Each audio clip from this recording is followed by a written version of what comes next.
আজকে উপস্থিত নেতৃবৃন্দ, আমাদের বিএনপি পরিবার যে সকল নেতৃবৃন্দ উপস্থিত আছেন, আজকের কর্মসূচি আপনারা সফল করেছেন, এর জন্য আমি আপনাদের সকলকে ধন্যবাদ জানাই।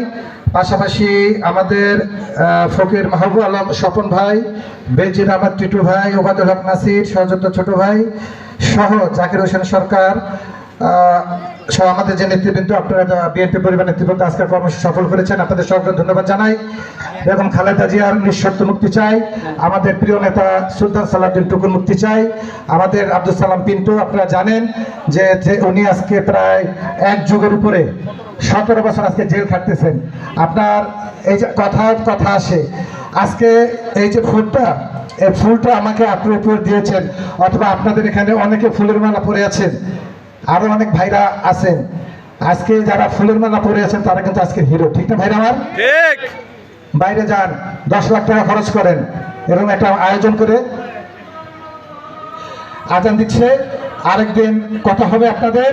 দেশনায়ক তারেক রহমান সাহেব আপনাদের পাশে আছেন, থাকবেন, বিজয় অর্জন করবো আমরা ইনশাআল্লাহ তারেক রহমান নেতৃত্বে।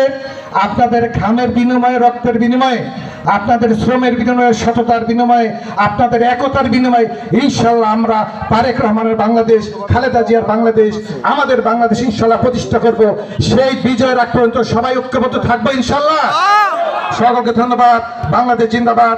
বাংলাদেশের প্রথম রাষ্ট্রপতি শহীদ রাষ্ট্রপতি জিয়া রহমান বীরত্ব মনে হোক। দেশনেত্রী বেগম খালেদা জিন্দাবাদ। বাংলাদেশের ভবিষ্যৎ রাষ্ট্র, বাংলাদেশের অহংকার দেশনায়ক তারেক রহমান জিন্দাবাদ, জিন্দাবাদ, জিন্দাবাদ। টাঙ্গাইল জেলার যুবদল এবং বিএনপি পরিবার সকলকে ধন্যবাদ। আসসালামু আলাইকুম ওয়া রাহমাতুল্লাহ।